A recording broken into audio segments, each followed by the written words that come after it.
Hey everybody, welcome to Between Two Moose. My name is Chris Sessoms. I'm Director of Academic Affairs at D2L, and I'm joined by the inimitable Kenneth Chapman, who is Vice President of Market Research at D2L, the cream in my coffee, the bergamot in my tea.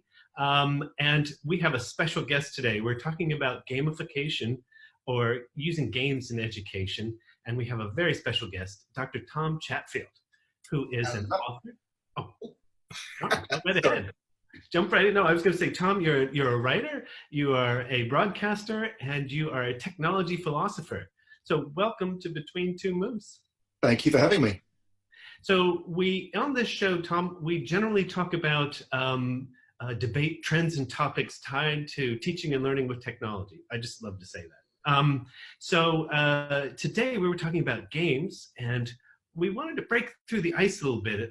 We hear that in a very jargony way, using games in education, but perhaps first you could tell us a little bit about why games, and why are we even talking or covering this topic? So I guess where it starts is games are pretty incredible when you think about them. So I started out my career in tech and philosophy, writing and thinking about games.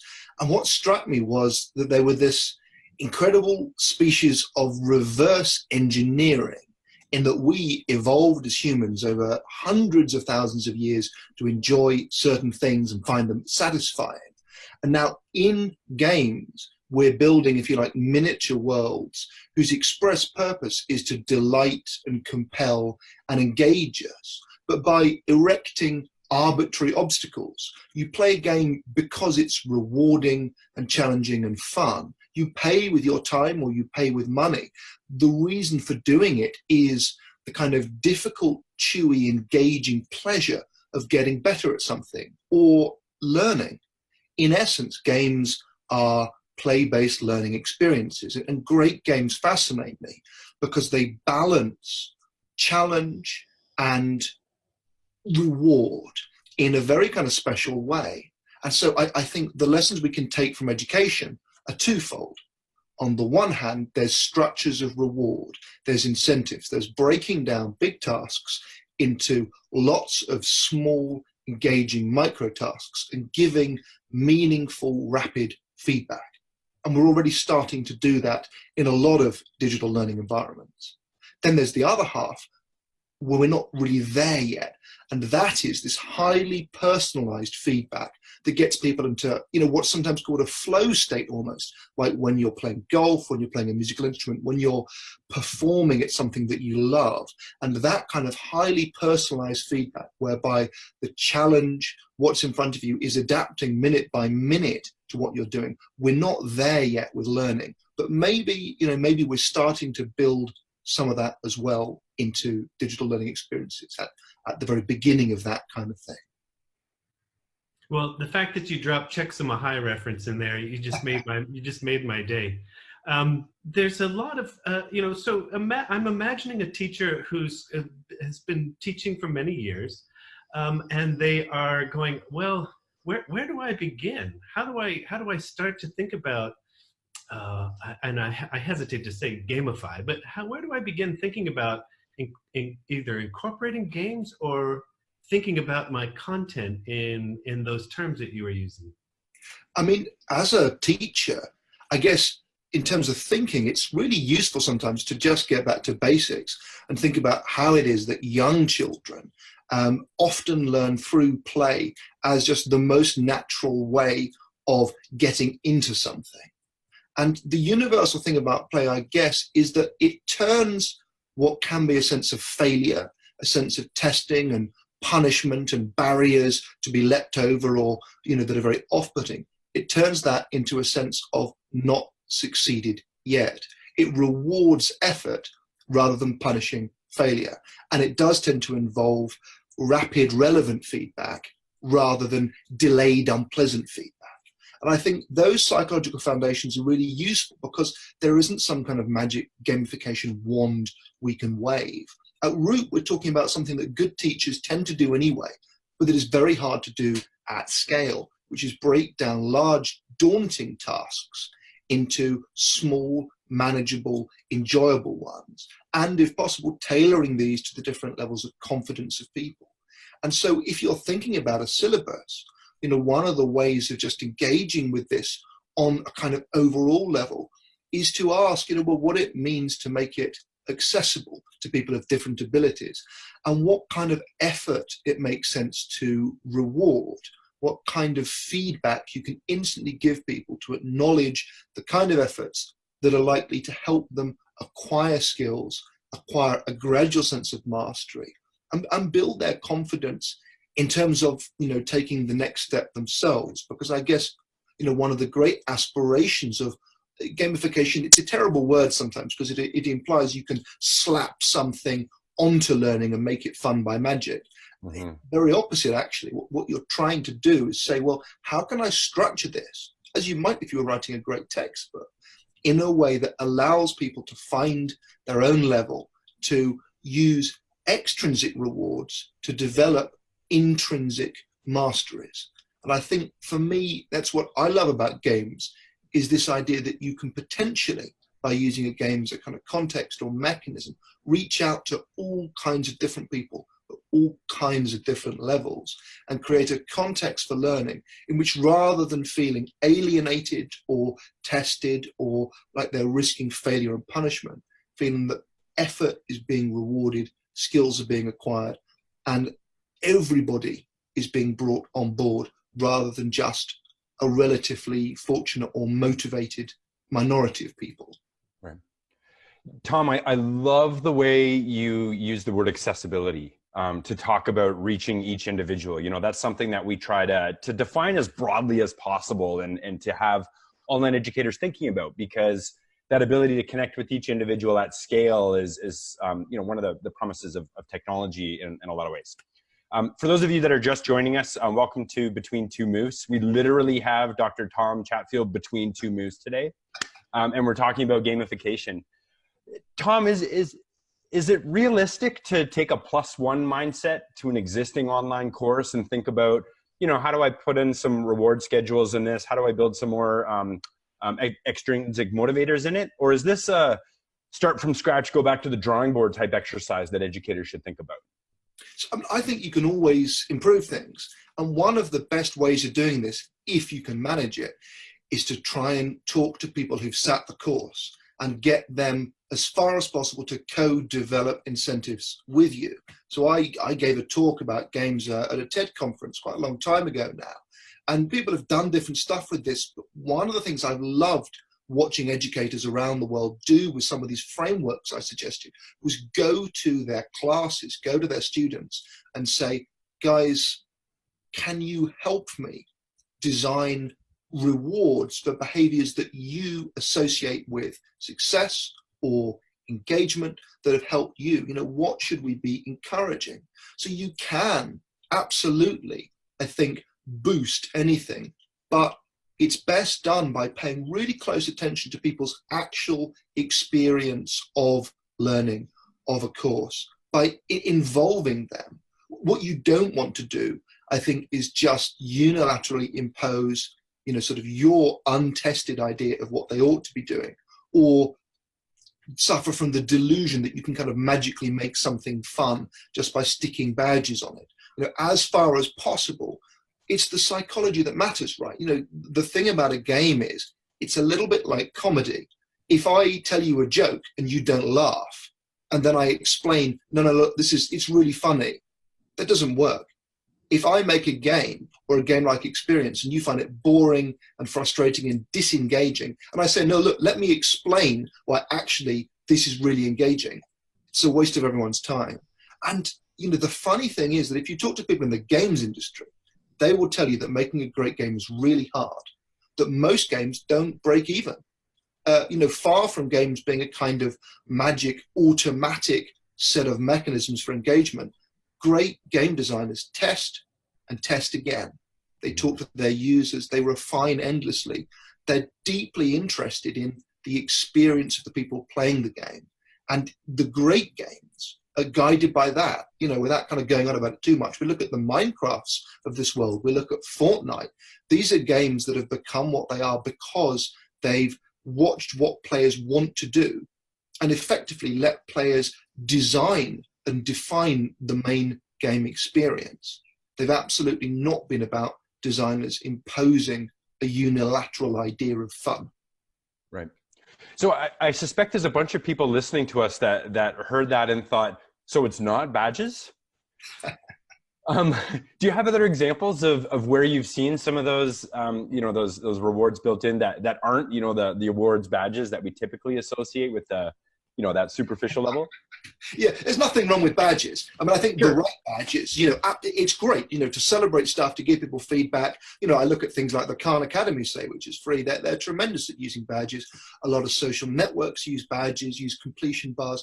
Getting that feedback is great. You just got to test it. You've got to be interested in whether it does what you want it to do. But I think beyond that, I mean, social rewards are always very interesting. And obviously in learning environments, it can be more complex than in games. But I think it's really interesting when the rewards can be to do with status. The rewards can be to do with letting people mentor others, celebrating their contribution of great content. It's not quite gamified, but if we look at online resources like Quora, or indeed what they do behind Wikipedia, you see people who are kind of mentors and educators in the community, receiving, if you like, social credits for doing that and being celebrated and being boosted. I think some of the other stuff, interestingly, is in the realm of what you might call soft fun. So people like Jane McGonigal and others have talked, I think, very interestingly about the different kinds of fun. There's not just one thing that is fun or engaging. There's the very hard, reward-driven stuff of competing or collecting or meeting targets. But there's the power of soft stuff, which can simply rest on creating a personalized profile, on personalizing your learning experience, on expressing your preferences, on even changing layouts, on having some kind of agency that gives a sense of belonging, that gives a sense of agency and control.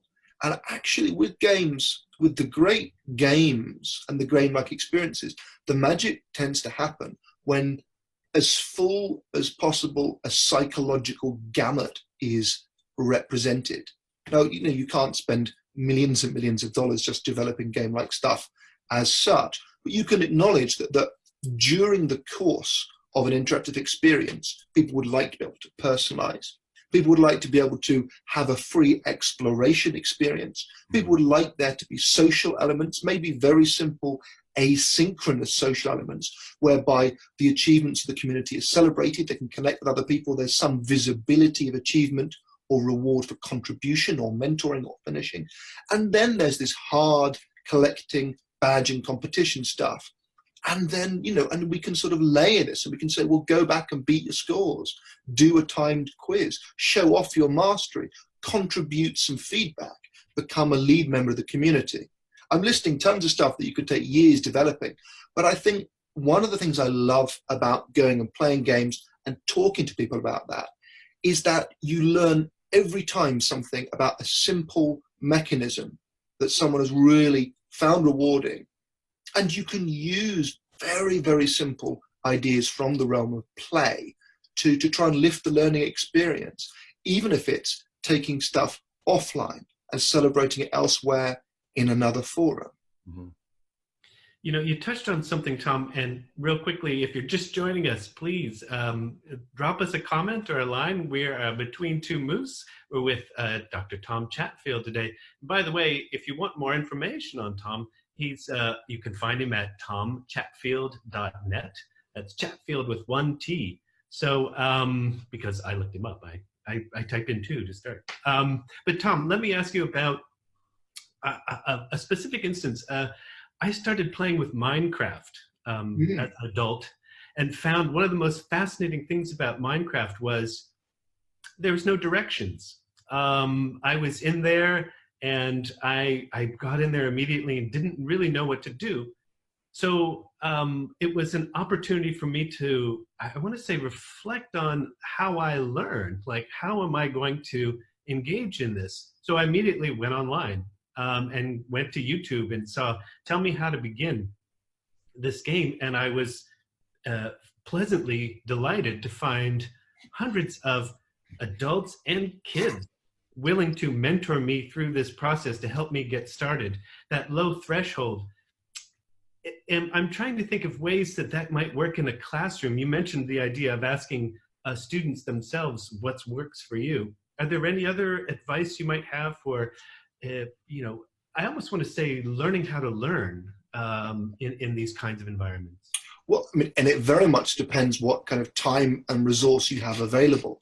Now, I write books about critical thinking. I'm very interested in the set of skills that we need to navigate the digital age successfully. And one of the things I do with people at all levels in education is try and get people discussing and mentoring with each other about their online habits. One of the great challenges, kids of all ages, how do we get them to be more kind of confident, discerning users of technology, to be more resistant to disinformation, to be more skilled as critical thinkers, because ultimately they live in a world where they're going to spend the rest of their lives going out and teaching themselves new things. Their metacognitive skills, their research skills are crucial. And actually, Minecraft is great training for this, because you go out there and you go on YouTube and you go on Twitch and you go onto wikis and you find out amazing things about what you can build in Minecraft, including Turing complete computers, among other things.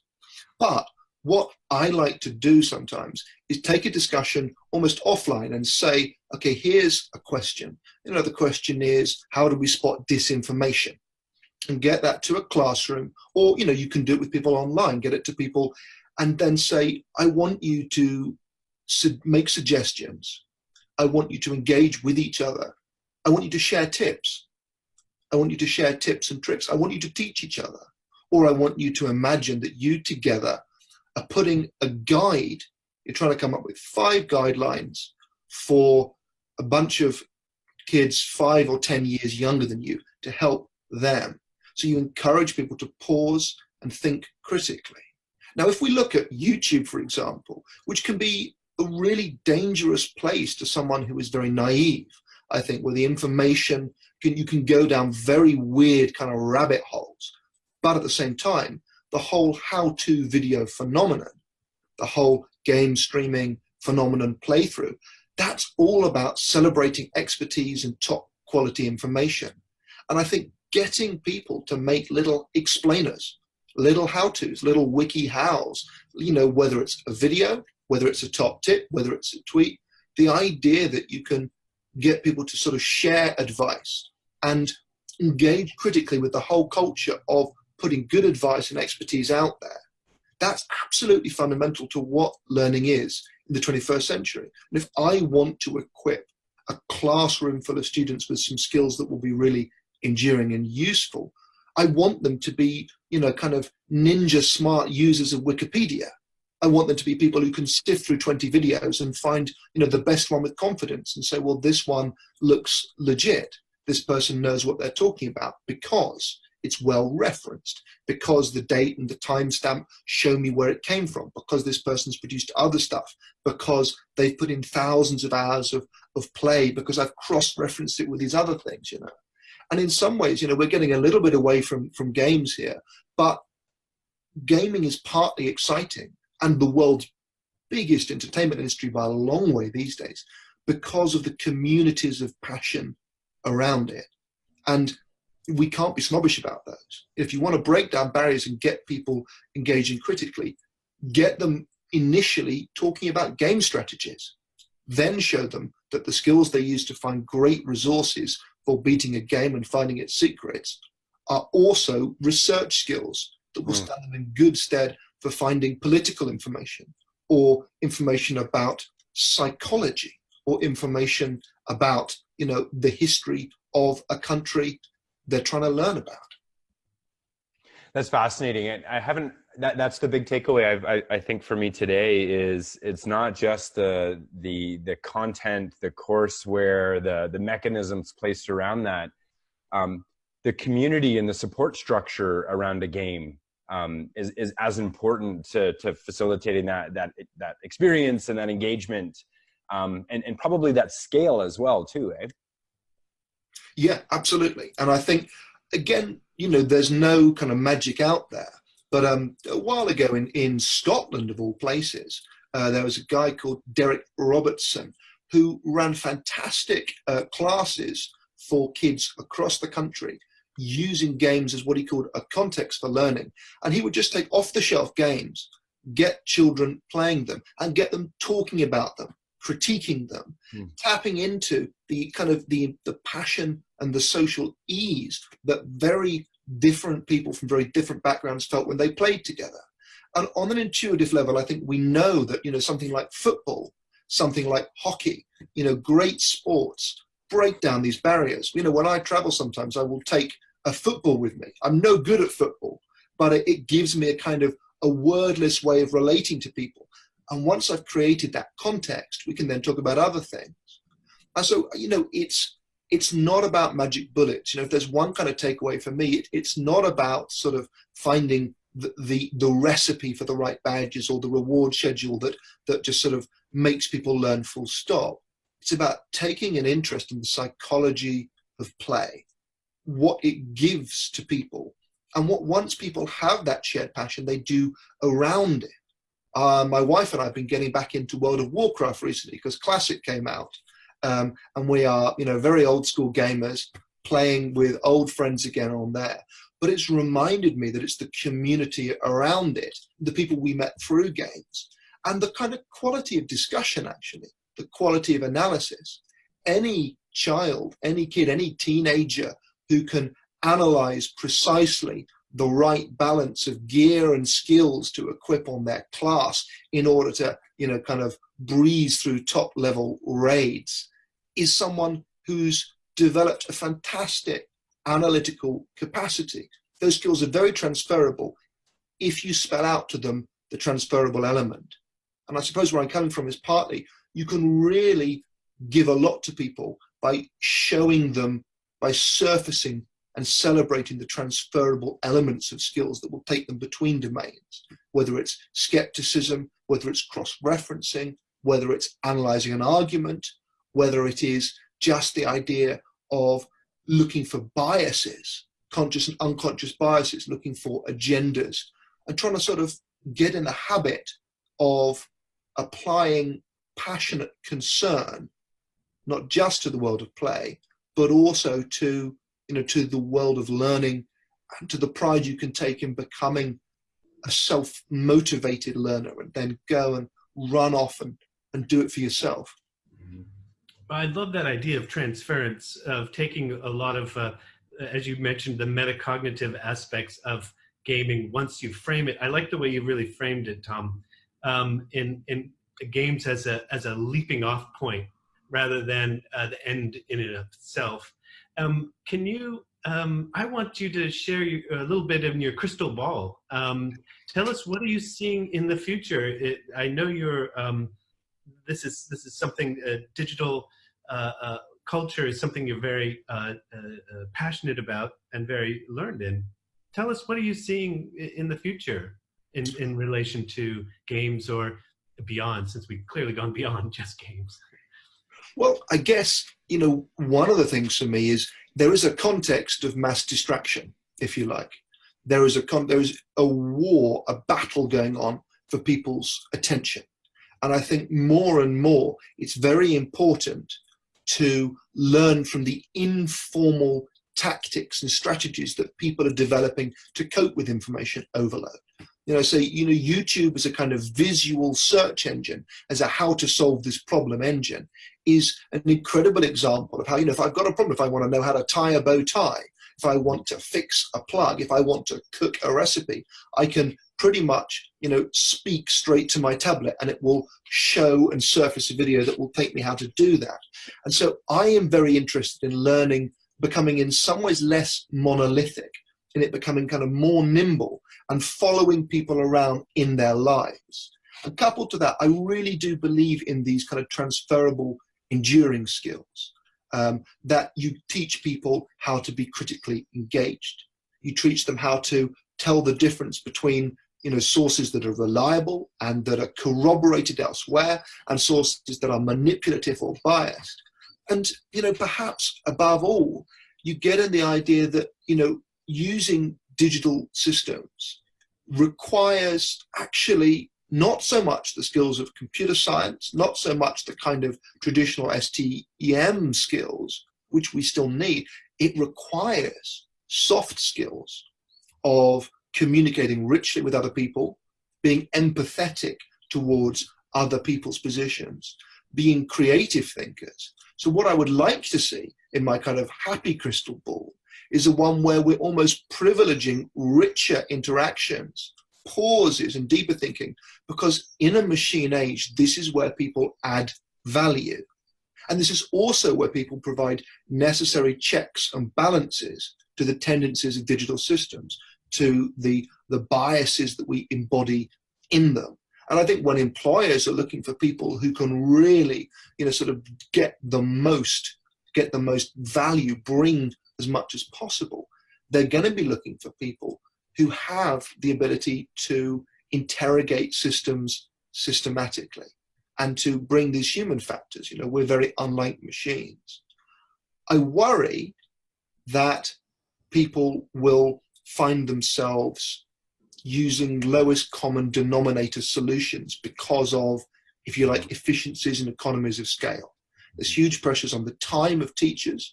There's huge pressures to offer education inexpensively, which is a perfectly proper pressure. But there is a great, I think, temptation to have a kind of one-size-fits-all solution. And so against this, what I would like to see, is companies, like D2L, really making the case for scalable solutions that are more than lowest common denominator, and that are genuinely interested in people's experience of education, that are attentive to what people find useful, powerful, engaging, sustaining, nourishing, spurring of communal engagement. And so, in my happy crystal ball, we surface more of this. We build communities of discourse around education. And educators, are, through technology, more able to test what works and to repeat the good stuff faster and to co-create and to embrace this idea of, if we talk about lifelong education and enduring skills, we really have to be deeply interested in how what happens in the confines of one course spills over and transfers elsewhere and keeps being, kind of generative. Wow, Tom, we could definitely go on for a lot longer, but we should probably start to wrap. Thanks everybody for joining Between Two Moose today. I have to know from my panelists today though, what's your favorite game? I mean, oh my goodness. I have a lifelong love affair with the Mario games, just what Miyamoto's done all the way from the first one through to Mario Odyssey. There's something absolutely exquisite about them. And of course they're auteur pieces, but they are just such exquisite works of art and so beautifully engaging. You stole my answer. Chris, what's yours?